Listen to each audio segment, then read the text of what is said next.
it feels like, holy mackerel, we've come so far. It's so different than, when I first came into the rooms of AA, and that's all I did was like go to meetings and go to work and go eat and go to bed and then go to another meeting.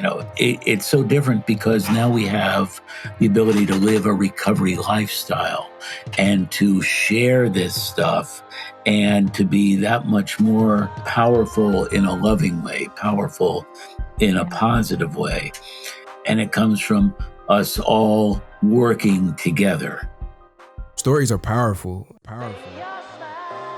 Welcome to the Rise, Recover, Live podcast, brought to you by The Phoenix. This is a space where people impacted by substance use can come to share their story of strength and resilience, get open and honest, and inspire hope and build community through shared experience. We'll be talking to people in our community on their own recovery journey and shine a light on the topic of recovery in all its forms. Maybe you'll hear some of your story in theirs. Let's show the world that together we rise, recover, and live.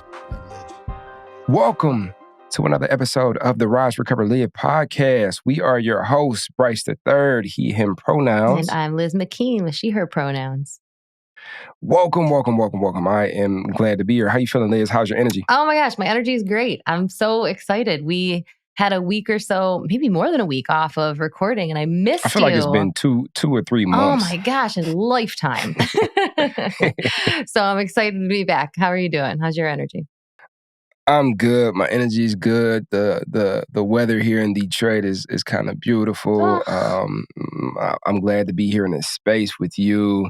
It's been a minute, and I feel like it's like riding a bike. And I'm super, super ecstatic about today's guest. So who do we have today, Liz? Oh my goodness. Yeah, we're really excited about our guest today. Today we have Don Fertman, who is board chair emeritus of the Phoenix, also a current member of the Phoenix Impact Board and former chief development officer of Subway. I'm also excited to hear about his rock and roll days from the Orange Canyon.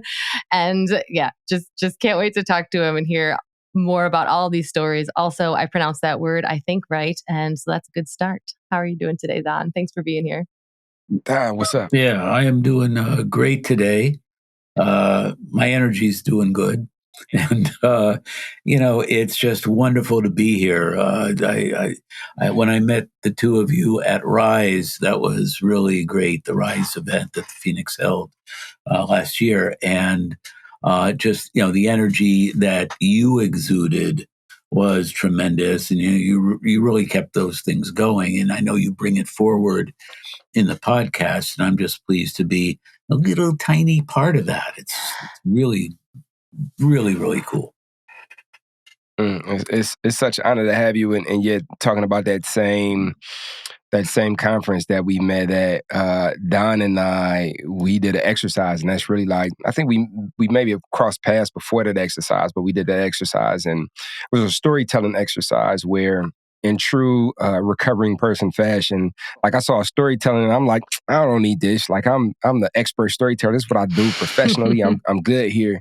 And I sat, and then it was like, okay, we're gonna tell our stories to somebody else. And it's like, okay, cool. I'll come in here and tell my story to somebody else. And then so Don and I exchanged each other's stories.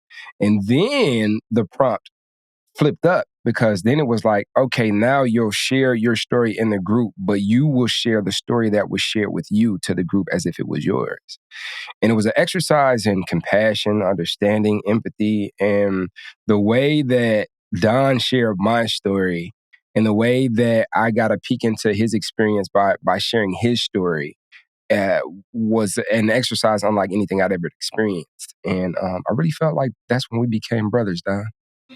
I think that's exactly right. And, I think about that because when I got up there and shared your story, Bryce, I actually got emotional. I had tears in my eyes, and, I felt your story more than I was feeling my own, because, it was sort of a new experience to actually not just tell somebody's story, but to be in their shoes. I was in your shoes. I felt that I was part of you. And what that brought home to me was the connection, this connection that we have, this community that we have, especially in the Phoenix. But in recovery, we connect with each other on a very different level. But man, telling your story, really got that story right into my heart. And, and you did the same with me, with my story. And you're right, brothers ever since. Mm. I love that. So, Bryce, should I interview you? And Don, we'll bring Don on to tell your story, and we'll interview. That's so cool. I actually wasn't able to participate in the storytelling. I think I was in the room, probably putting together index cards to to Bryce's chagrin. But I heard that from so many people that not only was it beautiful to put yourself in their shoes and be able to tell it, but to hear your own told back to you, like, allowed a level of compassion that maybe is not as easy when it's happening to you and when you're the one telling it. Did that like self-compassion? Self-compassion, yeah. Yeah. I seen that in action in our group. But that was something that was shared in multiple groups, where it was like, I didn't really give myself that compassion until I heard somebody share my story as if it was theirs. And it was like, oh, that allowed for me to like pull back and pull away and see it from a different perspective and give that person compassion, because that person isn't me, but it's my story. So it's like learning how to show up for yourself in a different way. And I think that speaks to the importance of stories. I mean, in life and in our experience, in our shared experience in general, but specifically in recovery, because I think one of my earliest instances of feeling like, okay, this new life that I'm pursuing is not going to be as hard because I'm not alone in it, is when I heard somebody share their story, but it was my story. And it was like, oh, and add to the fact that this person had been, clean for a year at that point. And I was like 72 hours in. And it's like, oh, if you have lived my story, but you are also where it is that I desire to be, then there is hope for me. And he looked nothing like me. He didn't come from where I came from, but it was just one of those moments of early connectivity. It was like, oh, there's this new thing where I can be a part of something bigger than me. And also, I'm not alone in my experience. When I first found recovery, and certainly before recovery, the last thing I wanted you to know was my story, was me. The last thing I wanted you to know that I was in active substance use disorder. It was alcohol for me. That was my primary substance, but I certainly indulged in a lot of other things. And I did not want you to know me. I did not want you to hear my story. I wanted to keep that to myself because I felt so filled with self-hatred, with remorse, with insecurity, with this unquenchable desire to stay isolated and to be as far away from other people as possible, at least on this kind of level, on this interactive level, on this level of, getting to know each other. I didn't want anyone to know me, because if you knew me, you would not like me. Chances are you would hate me as much as I hated myself. And it took that storytelling and that first time that, I put up my hand in an AA meeting and said, my name's Don and I'm an alcoholic, and something happened because I finally admitted something. I finally said something about myself, which was true. And from there, I was able to tell my entire story. And through that, I think, just like you were saying, Bryce, I was able to ultimately have that self-compassion, compassion for myself. But it started with the compassion I had for others when they told their story. That gave me the courage to speak out and tell mine.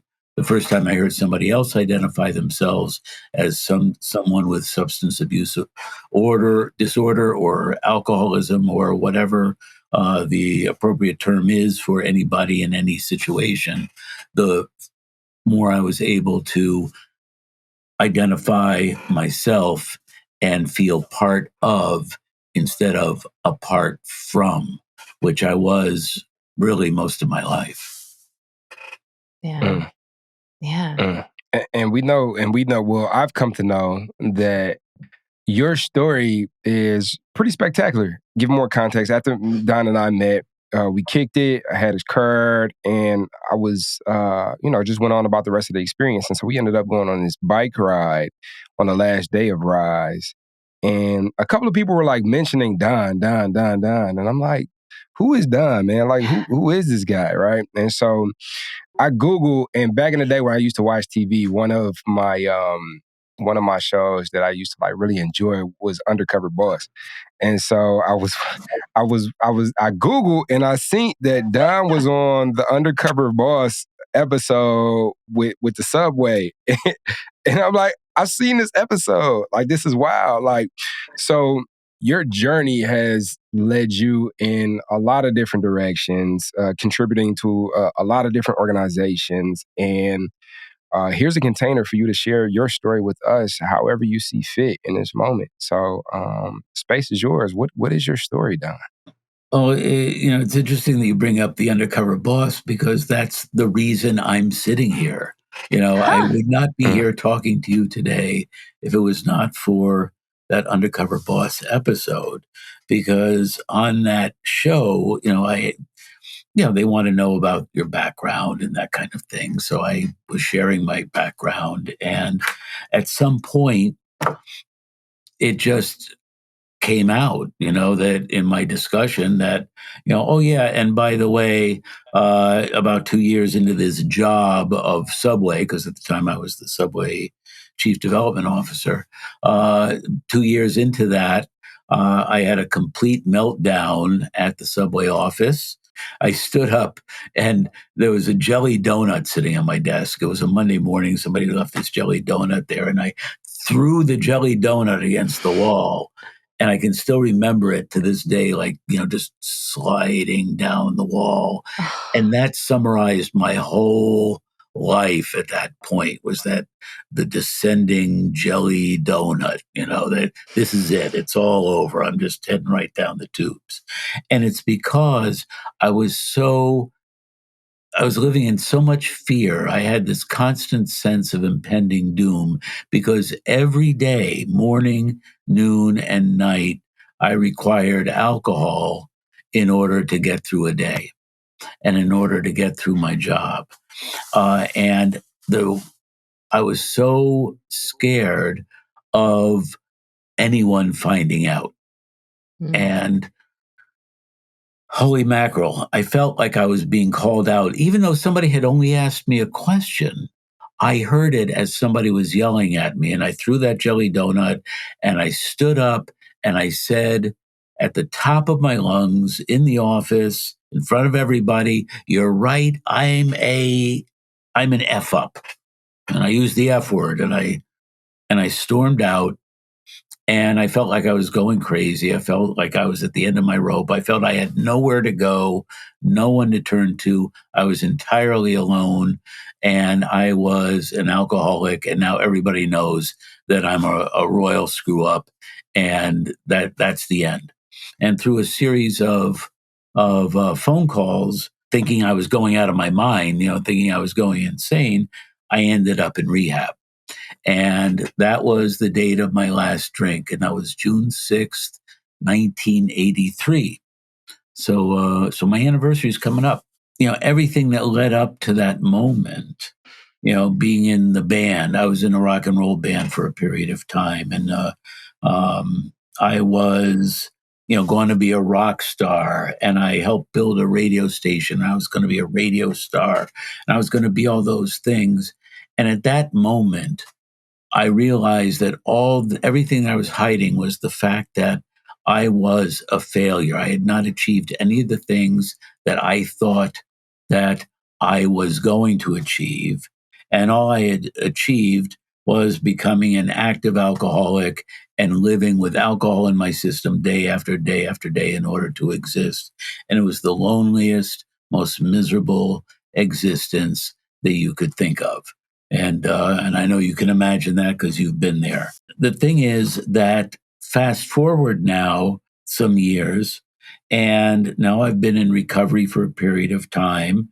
And my recovery program was primarily Alcoholics Anonymous, going to AA meetings, which I still do. I'm practicing a 12-step program, but that was mostly my life, was these 12-step programs. And, my friends were AA friends, but I didn't know that there was other stuff to do. I didn't know that there were multiple pathways to recovery. I didn't know that there were other organizations. And early in my recovery, there weren't organizations like that. Right. But I ended up being invited. It was my boss didn't want to do it. He said, "Don, you go do it." We were invited to be on Undercover Boss, and they were going to do an episode about Subway. And when they were interviewing me, I shared the story of that meltdown at work. They put that in the show. And the day after that show ran, the emails were coming in, and my phone was ringing, and it was people, basically saying, "Holy mackerel! Somebody like you, somebody in your positions, a high-level executive in the largest fast food company in the world, admitted on national television that you were in recovery, and can you help us?" And I got the opportunity to help people. But one of the voices that came through, because as you can imagine, I'm getting all these calls and contacts, and I can only do so much in my life. One of these voices that came through was this very sincere guy by the name of Mark Strode, who happens to be the brother of Scott Strode, the founder of the Phoenix. And Mark, there was some certain sincerity in his voice when he called me and left me a voicemail. And out of all the people that I called back, he was the first one. And he told me about the Phoenix, and I flew out to Colorado, and I met Scott. At that time, the Phoenix was just in Denver with a couple of chapters outside of Denver. I got a chance to meet the Phoenix folks and see the people that had benefited from the Phoenix program, and meet Scott and understand Scott and where he was coming from and what he wanted to do. And he said to me, you've been in recovery. You know the pain of recovery. You know the pain of addiction, of substance use disorder. You know what it's like to find recovery, and you know how to make things grow, because you helped Subway grow from 166 stores to 40,000. Can you help us? And I said, I'd be glad to. Because if there was something like this when I first got sober, that would have really accelerated my entrance back into society, whether it be working out or just doing something other than just going to meetings. So we started working together. I ended up in the Phoenix board. I ended up as chairman of the board for a few years. And I worked very closely with Scott and the leadership team. And for me, the culmination of all that was where, Bryce, you and I told each other stories, because it was seeing all those people that were part of the Phoenix, that were in recovery or were friends of recovery or were touched by recovery or understood, the pain of addiction and, substance abuse, coming together in that one room and in all the other rooms that we were at. And you could feel what the Phoenix was all about. You could feel the connection, you could feel the community, and above all, and this gives me tingles, I could feel the love. I could feel the love in that room. And it was unbelievable. And it made everything worthwhile, made everything worth it. Just watching people come together and share their lived experiences and be with each other. And, that openness of sharing that you did, Bryce, and that I did, and that, I watched other people do, man, if only we could take that and like package it and sell that to everybody, this would be a much, much better world. I'll tell you that. Well, the thing is, we're we'd trying be kingpins then. except for we're giving it away for free is the funny thing, because we are That's working right. on We don't have packaging to it and sell like, it. no, Absolutely. you don't have to And sell it. that's I the bet. important thing. Keep it free. You know, I love being a Phoenix volunteer. I'm leading a hike on Thursday. We've got a whole music program that we're just starting to grow. There's so much to do and so little time. So let's get out there, folks. Ugh. Yeah, it's so interesting when you speak of like getting that influx of messages after the Undercover Boss episode and Mark's message cutting through some of the noise in its sincerity. I think that sincerity is an indication of what this community, what this culture inherently has. And so even in that experience that we had, Don, we all gathered together in Denver for this summit, but then everybody went back to their community and they took that sincerity to their community.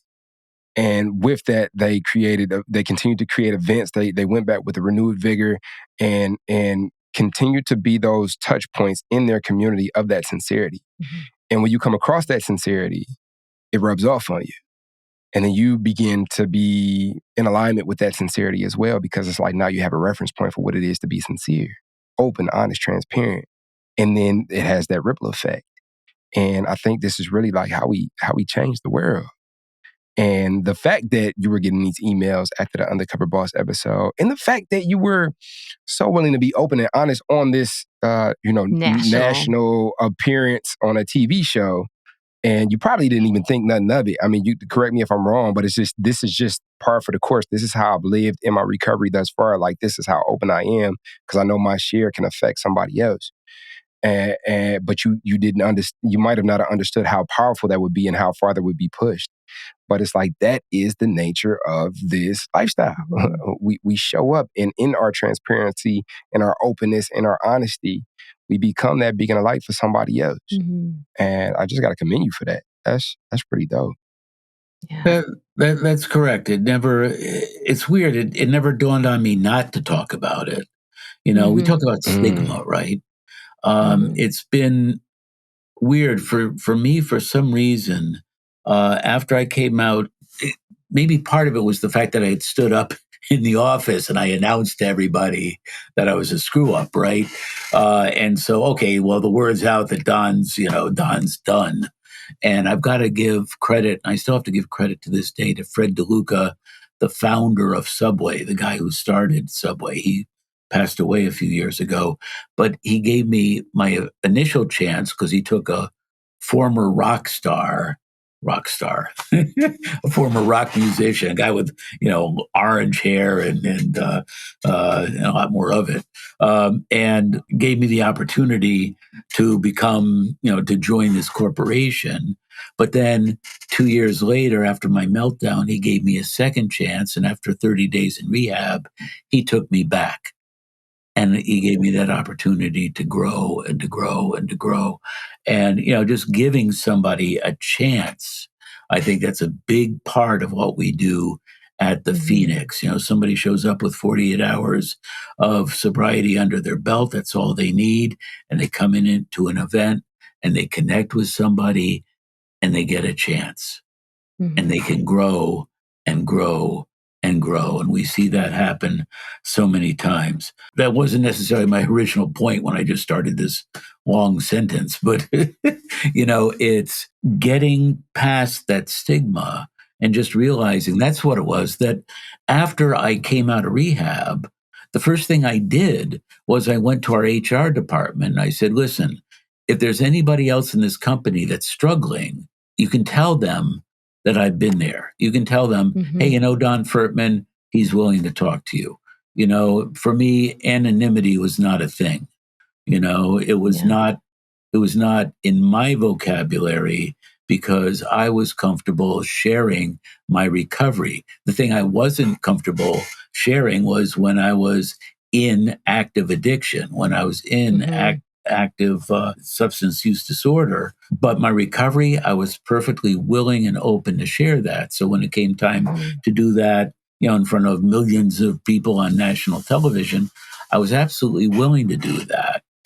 And what came out of that was not just working with the Phoenix and a few other organizations too, but primarily the Phoenix. That's really where I gave my attention. But also, there was one guy who reached out to me, and his name was Harold, and he was in Indiana. And he said, I want you to know, he sent me an email the day after the show. And he said, look, I'm not asking you for anything. I just want to tell you that I had been for 2 weeks. I've been struggling, not picking up a drink, and it's been hard. And I was sitting home and I was like white knuckling it, and I was thinking, man, a beer would taste good right now, and I want to go. And I'm looking at the door to go get a beer, and the TV's on, and I happen to look at the TV, and you're there, and you're this big exec, and you're talking about being in recovery. And my biggest fear, this is Andrew talking, my biggest fear is that I'll never get a job. I'll never get a job in my field. But then here's you, and you're an executive. So, gee, if you can do it, I can do it. And that gave me hope. And so I didn't go have a drink. And 2 years later, they called me, the folks from CBS called and said, oh, we want to do a second episode of Undercover Boss. It's called Epic Bosses, and we want to do little 5-minute segments on kind of a where are they now or what happened as a result. So I told them about, did I say Andrew? His name is Harold. Harold Andrew. My mistake. Harold Andrews. He's got 2 first names, but he's Harold Andrews. And they said, we want to find Harold, and we want to bring him, to meet you and do that on camera. And they actually did. And it was kind of interesting because Greg Williams, the director of the Anonymous People, had also done a little segment on Harold and had found Harold in Indiana and put that in the Anonymous People documentary as a little piece there. But they flew Harold in, but I hadn't met Harold. They flew him into Hartford. This is 2 years later. He had been 2 years sober, and we met, and we hugged, and we went in to the premiere of the Anonymous People movie that was taking place in Hartford on that very day, and we each told our stories. Wow. And it was such a transforming moment for both of us, and that's why that one thing, if it had just been Harold that got the message, if it had just been Harold who found recovery as a result of that show, what more do you want? It made it all worthwhile. But guess what? It ended up being way, way bigger than that. So it's amazing how this stuff works. As soon as we share ourselves, as soon as we share our stories, share our experiences, and open our hearts to the love that's in this space that we're in, this recovery space. We got to find Harold and have Harold on the show, first of all, is my first thought. I feel like so much of what you're talking about makes me, just like the word redemption kept coming up for me, because we think very, like black and white, like you said, like before you threw your jelly donut, which is my favorite kind of donut, which I think has some significance that I haven't figured out yet, but is that you were like, that's it, I'm done. And I think we all have had those moments, even outside of, the substance use and recovery spectrum. Like there's just like, this happened and like my life is over, whether it's a breakup or a job loss or things didn't go my way. And then certainly in the realm of experiencing addiction, it's like, this is just it. This is just who I am. And there's just no coming back from it. And then it is amazing, the power, like that just black and white thinking, where it's just like, this is it. There's no out. When you hear that somebody else has gotten through it, how that just completely turns that on its head. Like I've gotten some messages. We've had, I think, a couple people, but in particular, recently we had Nick Wells on the show, and he's talked about how, he spent 14 years in prison, and came out, and now he's doing incredible things and has this big, beautiful life. And I've had several people reach out, like on the Phoenix app and elsewhere, who are like, man, I'm trying to get sober, but a big thing that made me not even want to try is that I've been incarcerated. So like, what the heck, what is my life ever going to look like? Like it's done. It's over. I've made my mistakes. I've made my bed, and now forever I'm just going to be a loser. And then they like hear this story and they're like, maybe I'm not that. And like, also you're telling me I'm not. And now I feel good about myself enough to even reach out and talk to somebody about it and like be my whole self. And then, I remember being in that place and like kind of that moment where suddenly you're like, this thing that I thought made me be done, that made me broken, actually is my superpower, and now it's the thing that like is like just it's the wind beneath my wings. That's like what allows me to fly in this world. Bryce, like I'm just gonna he's gonna make fun of me for saying that. And that's what you've shown over and over again on a high level, on a level that sometimes people feel like they might not be able to get there, even without having these things that they think make them unworthy of it. And to say it proudly, and then to see other people and talk to them in a way that makes them believe you when you say that we are the same and I can do it and you can do it. And also here's my hand and I'm going to do it with you, is just the greatest gift. And you're still doing it. Like here you are on this podcast, like you still are telling, like how many times would you say you've told your story? Considering how long I've been in recovery, it's been a lot of times. A lot of times. And every time it touches somebody. Yeah. And the thing is, one of the things I know you mentioned, Liz, was when you were introducing Bryce to tell his story, when the two of you, did that show together where it was just the two of you and you kind of told your stories. And as you said, with Bryce, his story was different every time. And the story I heard was a little different than the story that Bryce told me when we were at the Rise event. But each time there were elements that touched me, talking about, his, having a son at a young age, and then his daughter's there, comes along, and then here he is lying in bed.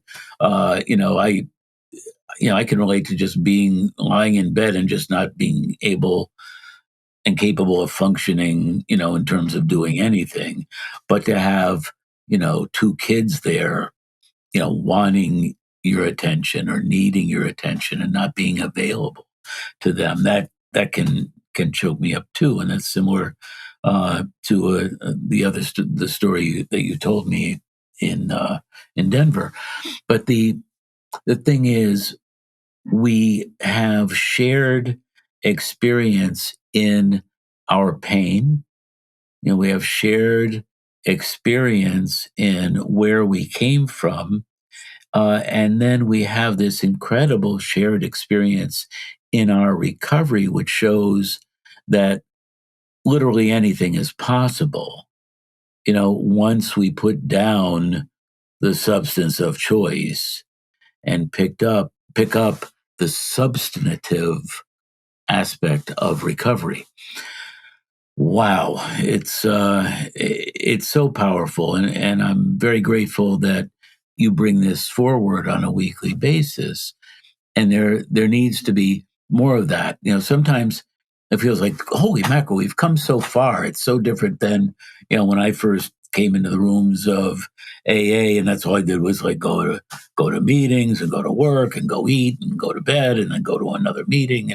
It's so different because now we have the ability to live a recovery lifestyle and to share this stuff and to be that much more powerful in a positive way. I don't mean, powerful in terms of, I'm going to rule the world, but powerful in a loving way, powerful in a positive way. And it comes from us all working together. For me, I got to be honest, for me, the biggest trick is to let go of the ego of the part of me that wants to be like, hey, I'm the big cheese here. I'm the number one numero uno head cheese, and just realize, I'm just say another bozo on the bus or another, like I'm just somebody in recovery among other people in recovery, and we've all been from the same place. I literally had to give up on social media for a while. It's every once in a while I'll post something on Facebook or Instagram. And I'm just getting ready to do it again, like to kind of get back into that world. But I had to let go of that world primarily because this ego of mine was getting in the way. I was putting a post there and then, oh, how many likes did I get? And I'm like, wait a minute. That's not why I should be doing this. How many likes did I get? But I was making myself uncomfortable with the trolling for likes. And what I really wanted to do and what I really want to do is connect, is connect with other people and share my experience so they feel more comfortable sharing theirs rather than, hey, this is about Don. But there's always that damn part of me that is making it about Don. And it's not easy to get rid of.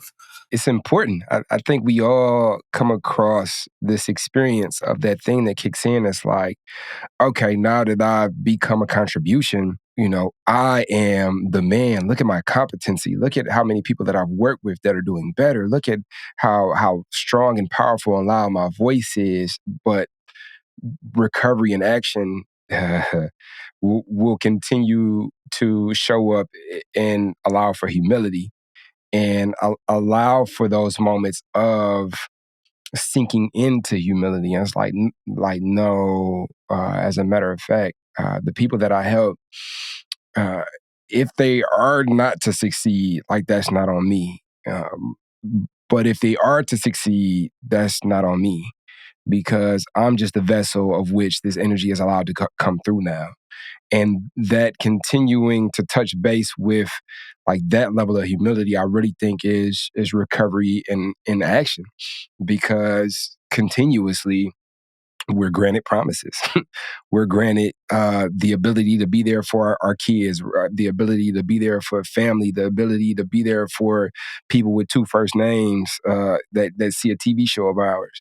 And in that continuing that ascension of the ability to contribute, there comes, how can I show up for this worldly experience in such a way that allows for me to wrestle with like ego, and how can I continue to instill humility in that experience, because that's necessary. Otherwise, I'm a go through some of that process that, at least for me, like led me to drink in the first place, which is like having a head full and a heart full of me, and things should be the way that I think they should be, and blah blah blah. And so that's one thing that I want to share. Another thing that I want to share, because I know we don't have you all day, and I want to take advantage of the time that we do have you here for, is when you talk about how we share the pain, and we share the struggle, and then we share the transformation, and then now we're on this path of recovery, which is unlimited. And in that unlimited nature, there are so many different elements of like, oh, I can dig into this, or oh, like I can do this again, or oh, I can do this for the first time, or oh, there's a relationship here with this, unlike anything that I've ever experienced. Really, because one, you've mentioned it a couple of times, and two, because you're like in one of the most badass home studios we've had on this show that I see. I'm very curious as to what your relationship with music is now, and how excited you are to consume music and create music. The music piece is part of me. I started a band when I was in college, and I ended up playing music professionally for 5 years after I graduated from college. So, you could say I was a professional musician. I actually made money doing it. I actually made a living.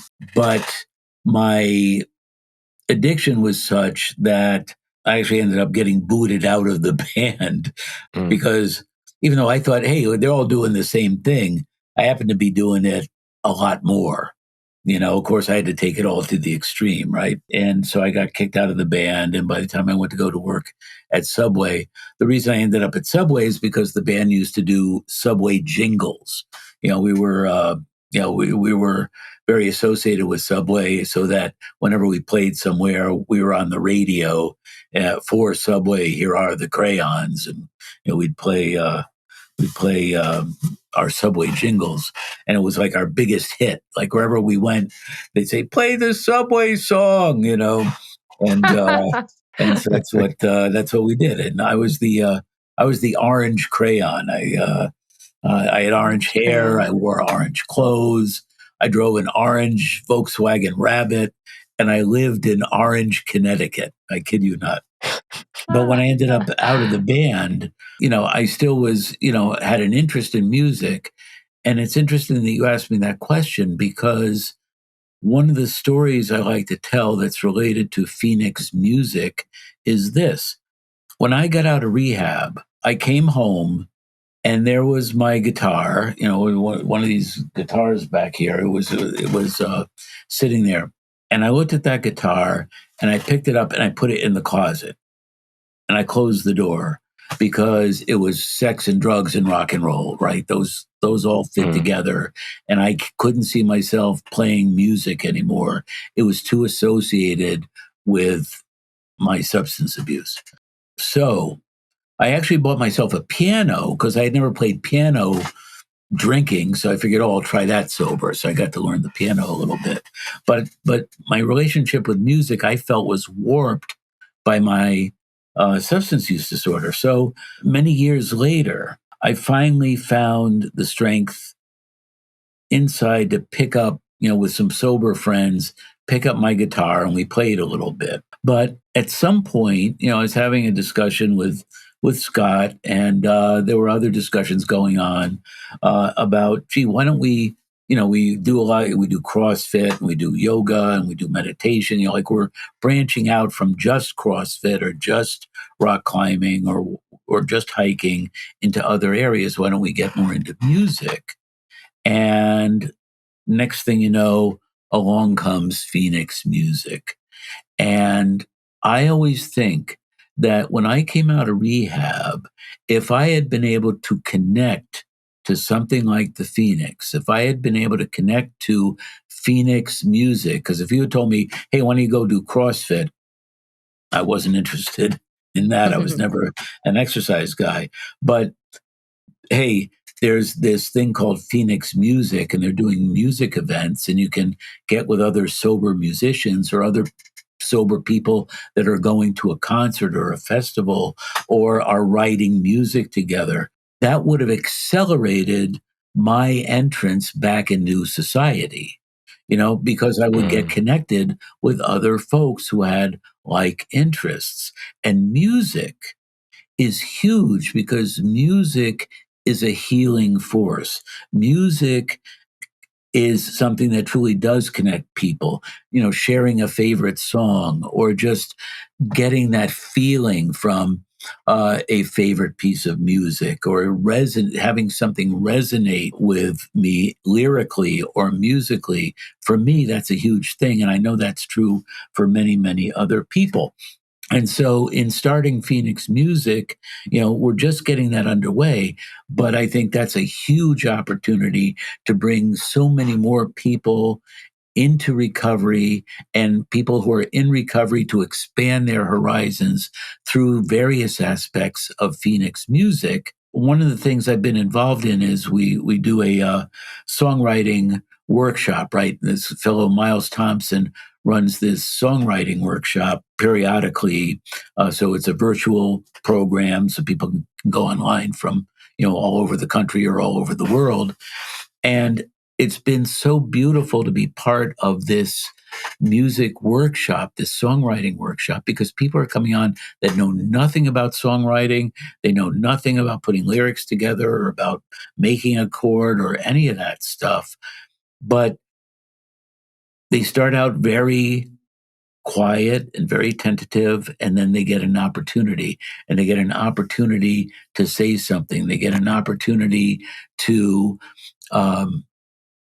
express themselves a little bit. Just say a line of poetry that they have, maybe, or maybe say, yeah, I've got an idea for a song, and they'll sing something a cappella, and being totally starting out totally, in total, or not total fear, because they're in a safe space, it's the Phoenix, but they start out with fear and they come away with confidence because everybody in that room supports them. Everybody in that virtual room helps them find the confidence inside that was all they needed to get started. And that's been such a beautiful thing. That's So my great. relationship with music today, it's that. It's okay, we can use music to connect with people in recovery in a very, very powerful way.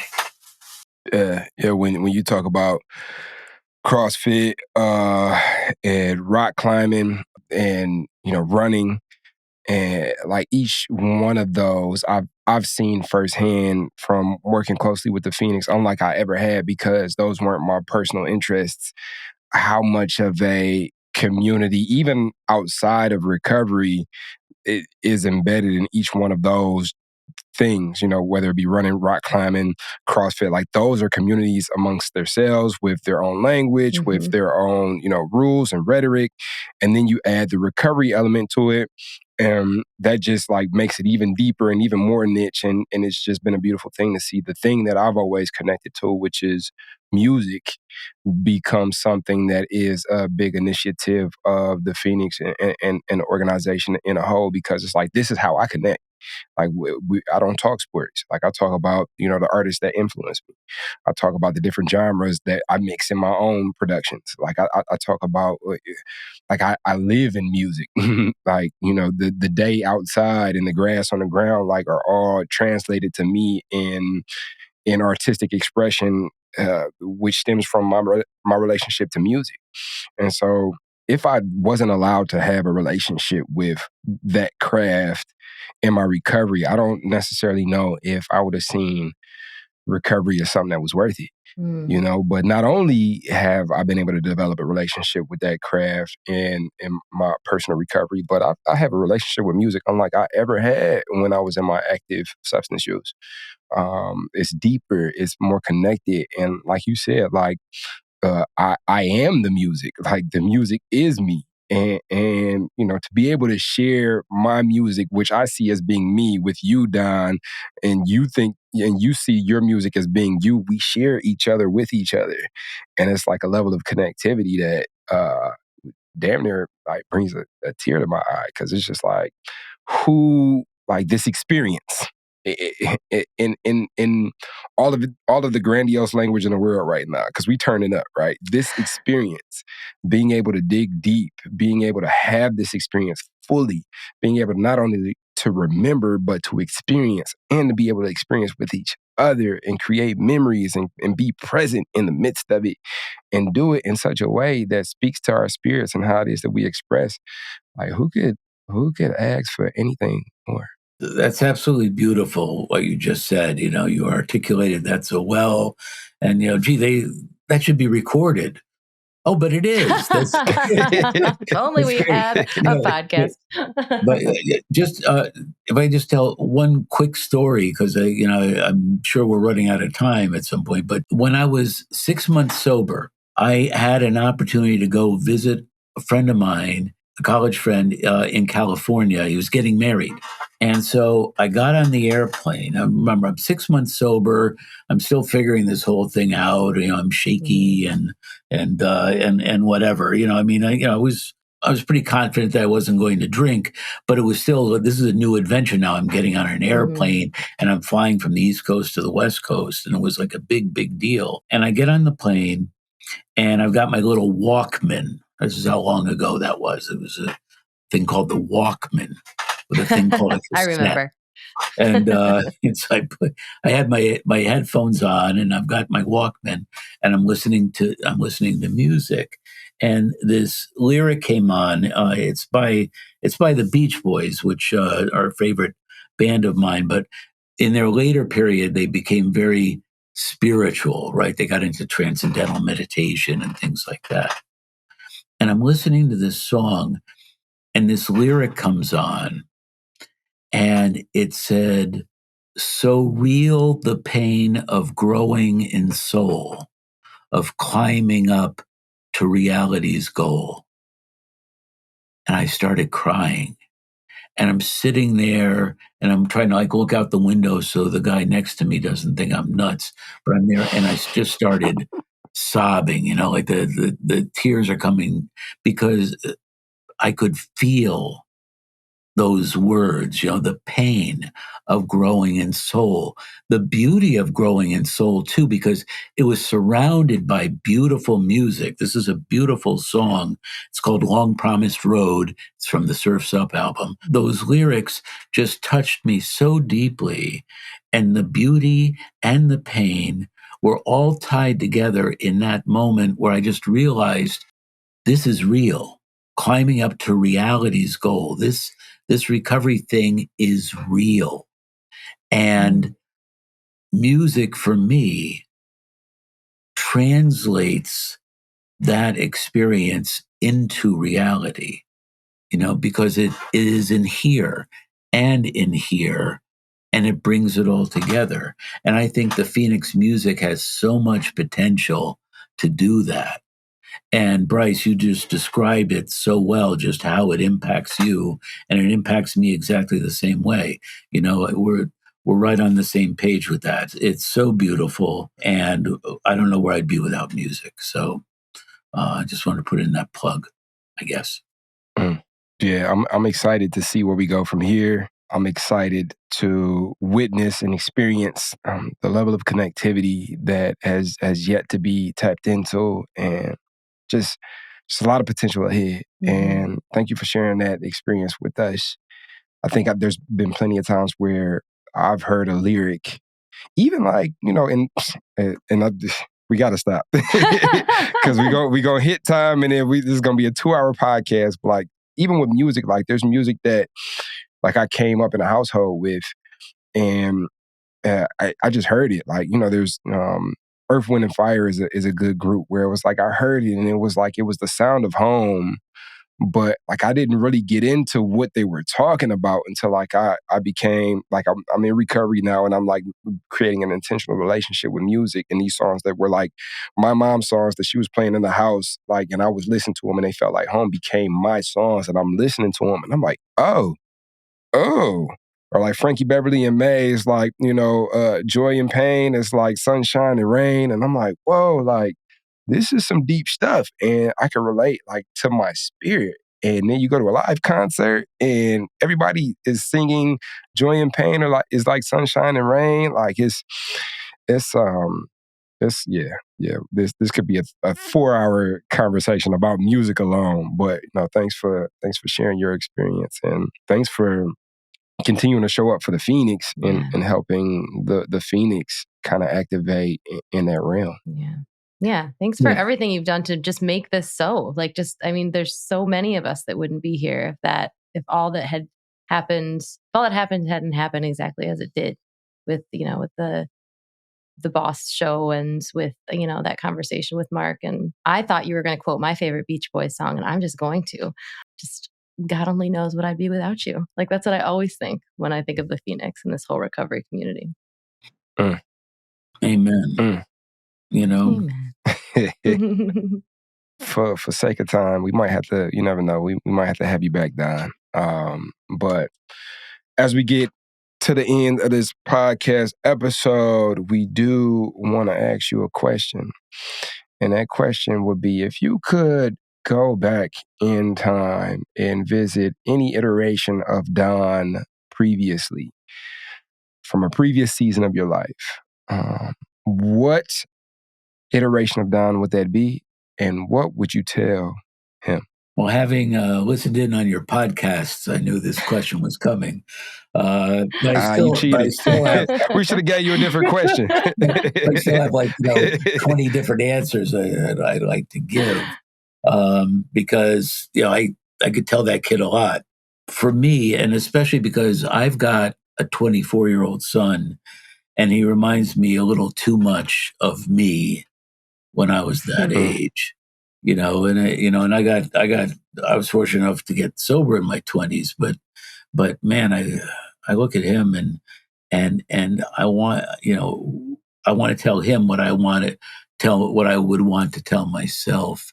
And that is accept people for who they are and think of other people before you think about yourself.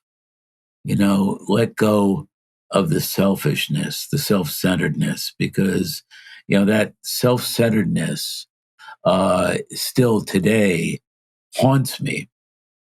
And I think about how I was then and not listening to my folks and not listening to great advice that I got. I could have saved myself a lot of pain, but I was too selfishly listening to myself. I grew up with two crazy alcoholic parents. I could tell you that whole story. That's another podcast. But to get into the down and dirty of my story. But what that withdrawn self also became a very selfish self. And I would say, hey D, because my nickname when I was a kid was D or DG. Hey D, think about other people, accept other people, love other people, and love yourself, because you're okay and all is well. Well said. Mic drop. Mic drop indeed. I'm so grateful that we were able to have this conversation with you, Don. Thank you so much for being here and for just everything that you do in the Phoenix and in the recovery community. In general, it's better because you're part of it. So super grateful for you. Thank you. Thanks for having me. Thank you, everybody, for listening, for joining us. Please continue to tune in every week. If you haven't already, please hit that subscribe button so you don't miss a single episode. And if you haven't already and you're able and willing to leave us a review, a rating, that helps us immensely. And then we also want to talk to you. How can they do that, Bryce? Well, what they do is they go to a nationally syndicated television show and pretend to be the boss of somebody and then reveal that they are actually the owner of that corporation and then shout out, no, what you do is That's all you have to do to connect with us. What you do is you go to the App Store or the Google Play Store and download the Phoenix app. Yeah. When you pop in that Phoenix app, there are community groups within that app. And one of those community groups is the Rise, Recover, Live podcast group. Mm-hmm. There, me and Liz, we hang out, as well as thousands of other fans of the podcast are there. So come there, shout us out, come holler at us, talk to us. Let us know what you like about this episode. What is your favorite part from this episode? Let us know what you like about the show in general. Let us know what you don't like. Tell us what you would like to hear less of, more of. That's where the conversation is happening. So go download that app and pop in that community group and come say what's up to us. Heck yeah. Yeah. For those of us on YouTube watching us there, you can see Don demonstrating right here. And if you are on YouTube, please also hit that subscribe and leave us a comment. So thanks, everybody. And we will see you next time. So now you're excited. Bryce, Liz, how do I get involved with the Phoenix? Well, my friend, it is super simple. We actually have an app. Head over to the Google Play Store or the Apple App Store, or look in the show notes of this podcast, wherever you're listening to or watching this podcast, and go download the Phoenix app. The Phoenix app makes it so easy to find classes that are near you or to access our virtual class schedule where you can hop on from the comfort of your home. You can also join our groups and have a conversation with someone from the Phoenix community from anywhere in the world. Please make sure that you join the podcast group where you can connect with Bryce and I and other listeners. Everything that you need is in the show notes. You can also head to our website at www.thephoenix.org. And maybe while you're there, you click the volunteer tab and get even more involved.